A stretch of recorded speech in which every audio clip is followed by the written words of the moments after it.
Many of us have this idea that if only you knew what I knew, you would believe what I believe.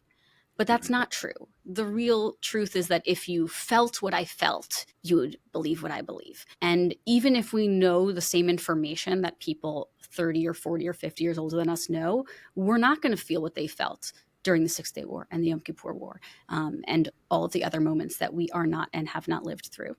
And they're not going to know what we feel. They're not going to understand what it's like to be on college campus today. They're not going to understand what it's like to have the types of conversations, political debates that we are engaged in, and see what we're seeing on social media. So I think recognizing we're coming from different places, super different places, and that's a reasonable thing. There's nothing wrong with that. That acceptance to me is the first step, not assuming that the other group, and this goes for what I'll broadly call the younger generation and the older generation, not assuming that they don't know what you know. So a lot of young people assume, like, my grandparents just don't know about Palestinians. Like, they don't know they exist. They don't know about their suffering. They have no concept of that.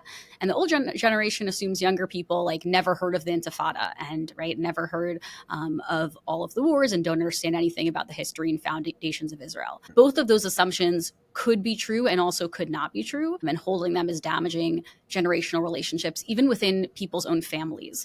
As you know, I receive a lot of phone calls from rabbis and their congregants who are very distraught that they can't have a single conversation with their kids or grandkids about Israel. Some of them are not talking over it, and that's an enormous challenge. And I think coming from a place of humility, recognizing that the issue isn't that they don't know anything, the issue is that we feel differently, and that's a totally different approach to the conversation.